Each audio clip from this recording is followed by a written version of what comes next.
اعوذ باللہ من الشیطان الرجیم بسم اللہ الرحمن الرحیم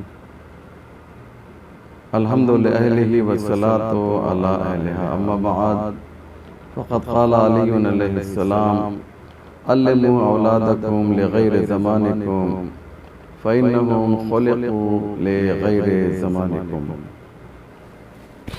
ناظرین کرام، السلام علیکم ورحمۃ اللہ وبرکاتہ۔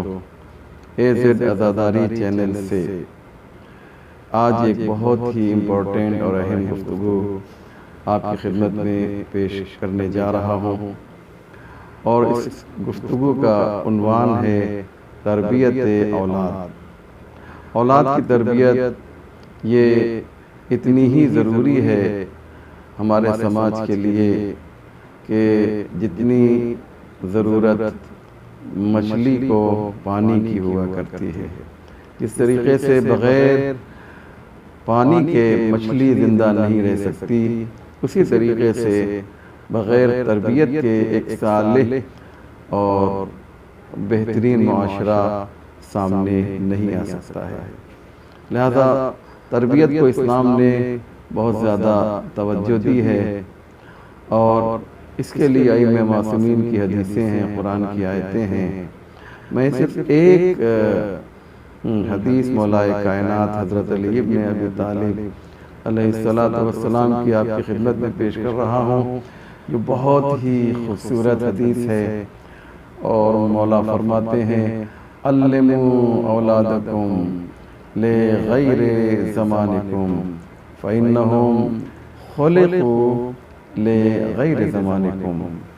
مولا اپنے چاہنے والوں کو یہ حکم دے رہے ہیں کہ دیکھو، علمو، تعلیم دو، تربیت دو اپنے بچوں کو لغیر زمانکم، اپنے زمانے کے اعتبار سے نہیں بلکہ ان کے زمانے کے اعتبار سے۔ تعلیم و تربیت اپنے بچوں کو دو تو تم اپنے اعتبار سے مت دو کہ تمہارے زمانے میں تعلیم و تربیت کا طریقہ، روش، اسلوب یہ ہوا کرتا تھا، لہذا ہم اپنے بچے کو یا اپنے بچوں کو ایسے ہی تعلیم و تربیت دیں گے۔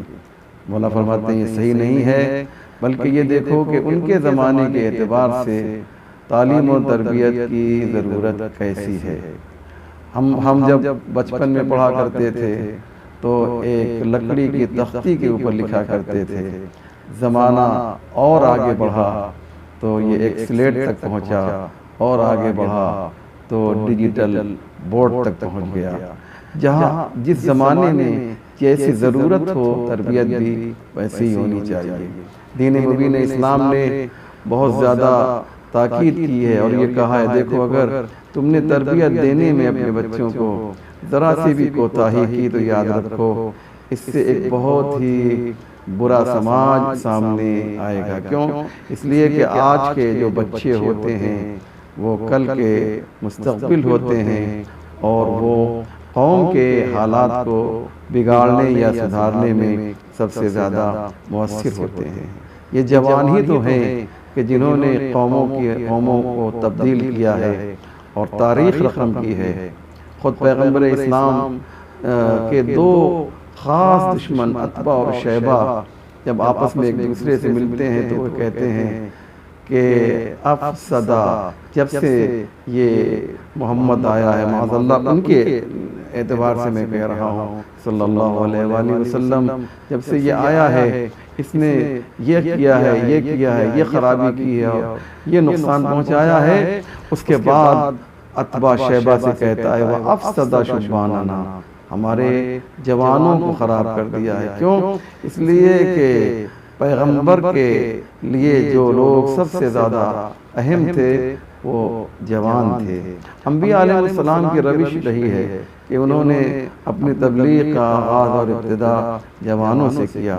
امام خمینی رحمۃ اللہ علیہ کو انقلاب کی کامیابی سے تقریباً 22-23 سال پہلے جب قم میں گرفتار کیا گیا تھا، اور وہاں کا پولیس کمشنر امام خمینی سے ملنے کے لیے آیا، اور سلاخوں کے پیچھے کھڑے ہو کر امام خمینی سے سوال کرتا ہے کہ خمینی، تم بہت زیادہ بول رہے تھے، اور ہم یہ کر دیں گے اور وہ کر دیں گے، اب بتاؤ کہ تمہارے چاہنے والے کہاں ہیں؟ ہم نے تمہیں سلاخوں کے پیچھے ڈال دیا ہے، تمہارے چاہنے والے کہاں ہیں؟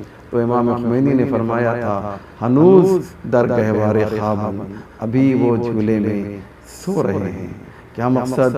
اگر کسی قوم کے جوان، اگر کسی قوم میں تبدیلی لانا ہے، کسی حکومت میں انقلاب برپا کرنا ہے، تو ہمیں جوانوں کو دیکھنا ہوگا۔ خود ہمارے ہندوستان میں گاندھی جی نے جو ایک چھوٹی سی فوج بنائی تھی، جو ایک خفیہ انقلابیوں کی، کرانتیکاریوں کی جو فوج بنائی تھی، ان میں جوانوں کو لیا تھا، اور یہی وہ جوان تھے جو بعد میں بڑے ہو کر جنہوں نے انگریز کی حکومت کا تختہ پلٹ کر ہندوستان کو آزادی دلائی۔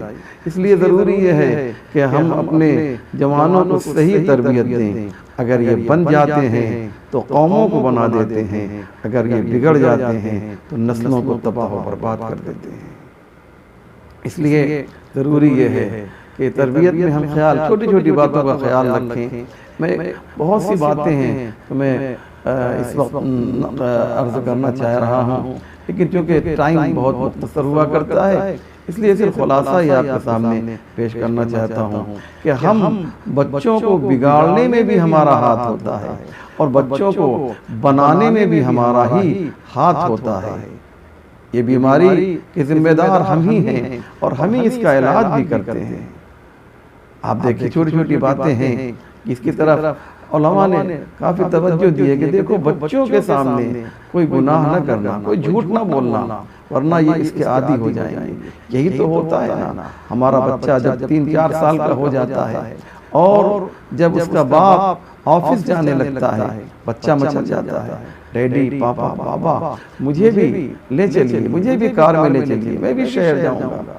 اسے کیا معلوم کہ اس کا باپ جو ہے یہ آفس جا رہا ہے، یہ گھومنے نہیں جا رہا ہے، یہ تفریح کے لیے نہیں نکلا ہے، یہ اسی کے لیے کسب معاش اور روزی حاصل کرنے کے لیے نکلا ہے۔ اسے کیا معلوم اس بیچارے کو، بس یہ مچلا ہوا ہے کہ ڈیڈی مجھے بھی لے چلیے۔ جب اس کے آنسو نہیں رکے تو ایک مرتبہ باپ نے کیا کیا، ہوتا یہی ہے، میں تو مثال دے رہا ہوں، باپ نے کیا کیا، یہی تو باپ نے کیا نا کہ اپنے بچے سے کہا جاؤ جا کر ممی سے کہہ دو، دیکھتے نہیں ہو تمہارا لباس، تمہارا کپڑا کتنا گندا ہے، اپنی ممی سے کہہ دو کہ اچھا سا کپڑا پہنا دیں، پاپا مجھے شہر لے جانے والے ہیں۔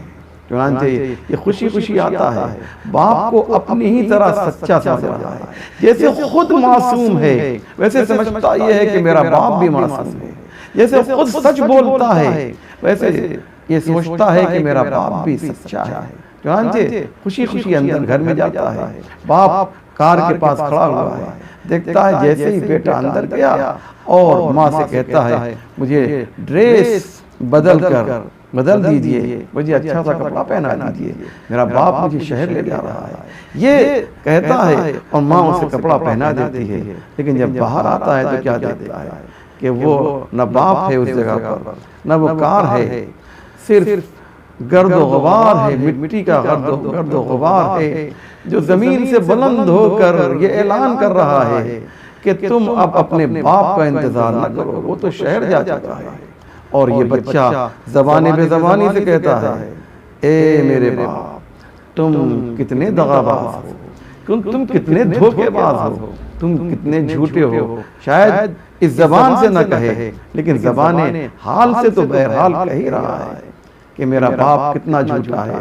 اور یہی وہ واقعہ ہے، یہی وہ داستان ہے کہ جہاں پر جھوٹ کی فاؤنڈیشن ڈال دی جاتی ہے، کس کی طرف سے ڈالی جاتی ہے؟ اسی باپ کی طرف سے ڈالی جاتی ہے۔ اور جب یہی بیٹا جوان ہوتا ہے اور باپ پوچھتا ہے کہ بیٹا کہاں گئے تھے، اس جگہ پہ گیا تھا کہ جہاں کا نام لینا نہیں چاہتا ہے، تو جس طریقے سے بچپنے میں باپ نے جھوٹ بولا تھا اسی طریقے سے آج جوان بیٹا بھی اپنے باپ کے سامنے جھوٹ بول رہا ہے۔ یہ ہوتا ہے یا نہیں ہوتا ہے کہ اگر کوئی شخص دروازے پر نوک کرتا ہے، دروازہ کھٹکھٹاتا ہے، باپ اپنے بیٹے سے کہتا ہے جاؤ جا کر کہہ دو کہ ڈیڈی گھر پہ نہیں ہے۔ یہ ڈیڈی گھر پر نہیں ہے کا مطلب یہ ہوتا ہے کہ یہ باپ ہے جو اپنے بیٹے کو جھوٹ بولنا سکھا رہا ہے۔ تو اب جب تک یہ بیٹا جھوٹ بولتا رہے گا، ہر جھوٹ کے بدلے میں بیٹے کو بھی کہ نام اعمال میں بھی ایک گناہ لکھا جائے گا اور باپ کے نام اعمال میں بھی گناہ لکھا جائے گا۔ کیوں؟ اس لیے کہ جھوٹ کی بنیاد جس نے ڈالی ہے، عذاب کا مستحق بھی اللہ کی نگاہ میں وہی ہوگا۔ والسلام علیکم ورحمۃ اللہ۔